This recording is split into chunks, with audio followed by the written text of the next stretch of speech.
दोस्तों, और जो हालात इस वक्त मुल्क के हैं बहुत ही वरीसम हैं, और इसमें अब कोई शक नहीं रहा कि मैसिव रिगिंग हुई है, चाहे वो पंजाब हो, सिंध हो, बलूचिस्तान हो, कोई हालात नहीं हैं। प्यार उसको पहली बार मैंने बालिग बाइज्जत बावकार देखा। वोटर पे पहली बार प्यार आया, जमहूरियत पे पहली बार थोड़ा थोड़ा इतबार आया। अब ये प्लान लॉन्च हुआ है, जैसे ही अली अमीन गंडापुर का नाम सामने आता है एकदम प्लान लॉन्च होता है। अगर सबसे हसास सूबा है बलूचिस्तान, इस वक्त उसकी सूरत हाल क्या है मैं आपको थोड़ी इसकी मंजरकशी कर देता हूं। मेरी वहां पे 3 मुख्तलिफ सहाफ़ियों से बात हुई है, ज़रूरत पड़ी तो मैं उनके नाम भी आपको बता सकता हूं। बलूचिस्तान में इस वक्त हड़तालें और धरने हो रहे हैं। जो बड़ी बड़ी शाहराएँ हैं बलूचिस्तान में, जो बलूचिस्तान के मुख्तलिफ इलाकों में दाखिल होती हैं, चमर कोयटा शाहरा है, एक कराची कोयटा शाहरा है, एक लोरालाई वाला रास्ता है बड़ा, और दीगर कुछ और बड़ी बड़ी शाहराएँ हैं, वो बंद हो गई हैं।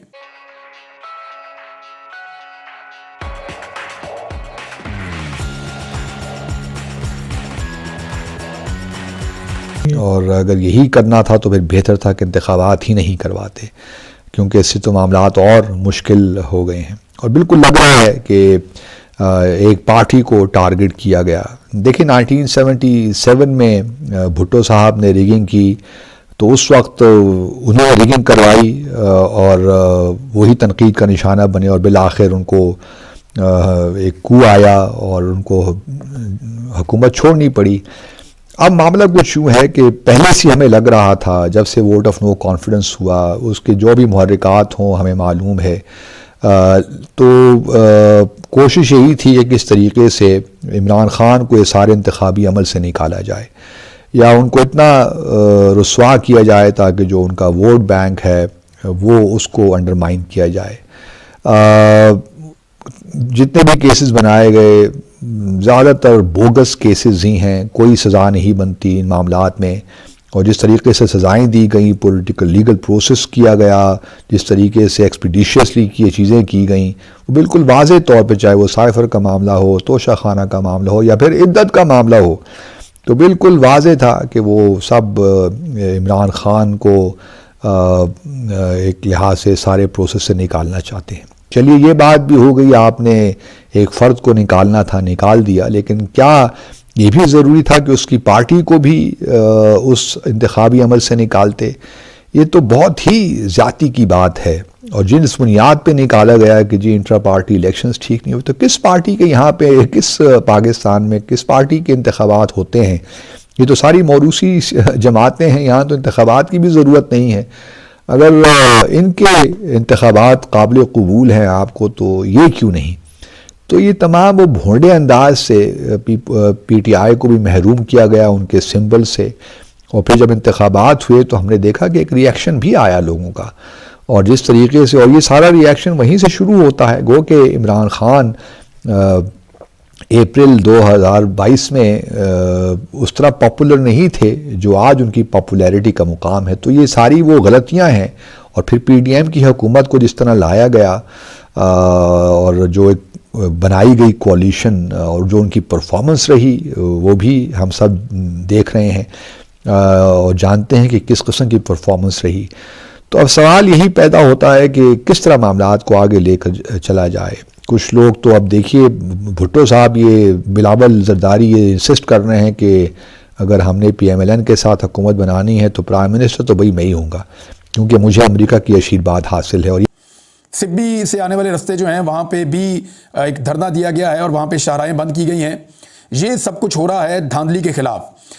पाकिस्तान तहरीक इंसाफ के उम्मीदवारों के ये दावे हैं कि उन्होंने सीटें जीती हैं और उनकी जीती हुई सीटें दूसरे लोगों को दिलवा दी गई हैं और वो धांधली से दिलवाई गई हैं।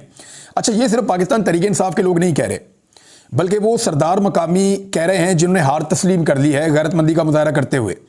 यानी महमूद खान अचकजई साहब ने कहा कि मैं तो इलेक्शन हारा हूं लेकिन PTI जीती है। ये जिनको दी जा रही हैं सीटें, उन बंदों की तो वर्थ ही कोई नहीं है। PMLN को, पीपल्स पार्टी को वो दी जा रही हैं। साथ ही जो है वो रईसानी साहब ने भी इसी तरह की मिलती जुलती बात की। कुछ और सरदार भी ऐसी बातें कर रहे हैं।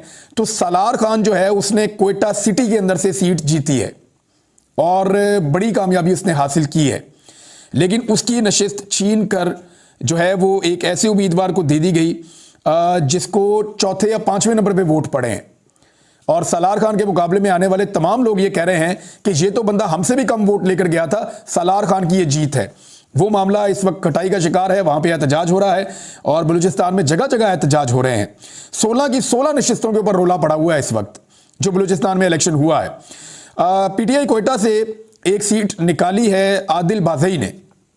ये पहले पाकिस्तान तहरीक इंसाफ को एक दफा छोड़ भी गया था, वहां के वजीर आला का एडवाइजर भी बन गया था, बिल्कुल नौजवान है और इसने एक वीडियो पैगाम जारी किया था कल कि मेरा ताल्लुक पीटीआई से है, कोई अफवाहों में सदाकत नहीं है, मैं पीटीआई को नहीं छोड़ रहा। फिर कुछ अफवाहें ऐसी आई, कुछ खबरें ऐसी पता चली कि कल शायद कोई रात को रेड हुई है। क्या सवाल आपका कि कौन सी गद्दी, एक तो गद्दियां नहीं जीने देती, कौन सी गद्दी किस गद्दी नशीन के पास होगी? ये गद्दी नशीन है सारे अच्छा, जिनके आपने नाम लिए। तो मुझे अपने स्कूल डेज याद दिला दिए। मैं मुकम्मल तौर पे भूल चुका था, बिल्कुल भूल चुका था। हम बचपन में, मैं पूरा नहीं आपको वो सुना सकता, उसको एडिट करके, हेलेन ऑफ ट्रॉय, कोई आए कोई जाए, आगे फिर थोड़ा काबिल एतराज हो जाएगा। हेलेन ऑफ ट्रॉय, कोई आए कोई जाए। आजकल एक टीवी ऐड बड़ा चल रहा है जिसमें एक बच्ची कहती है मैं पाकिस्तान की तस्वीर बना के दिखाऊंगी, और ये बेचारी बनाती भी है, मासूम बच्ची है। अच्छा, वो तस्वीर भी खूबसूरत है लेकिन उसमें ना भूख है, ना नंग है, ना बेरोजगारी है, ना इंसाफ है, ना मेरिट है,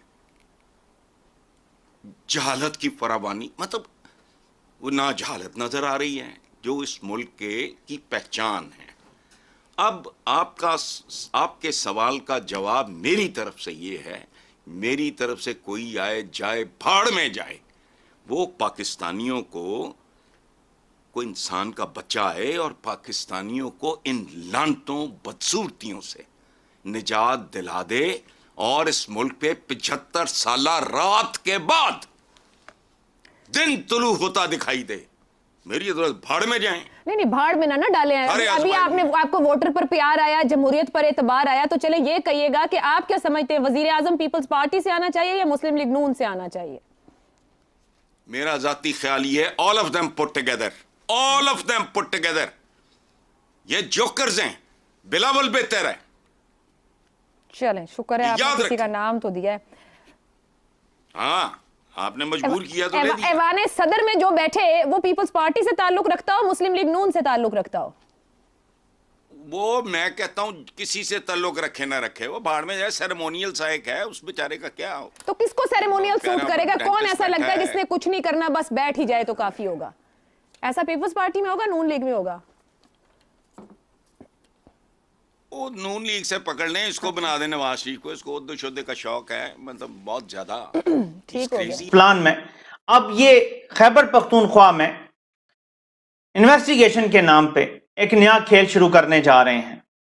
यह अपने गौर से सुननी है मेरी बात। खदशात ये जाहिर किए जा रहे हैं कि खैबर पख्तूनख्वा में अब असेंबली का इजलास ही नहीं बुलाने देंगे, रोकेंगे। उसकी वजह क्या है, मैंने एक ट्वीट भी किया है।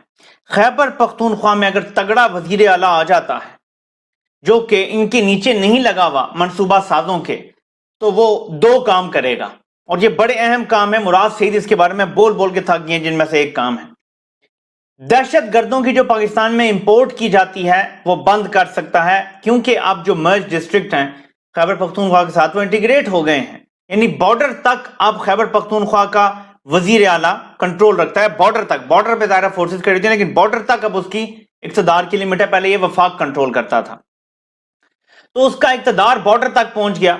उसने दहशतगर्दी को रोकना है तो वो इक़दाम ले सकता है।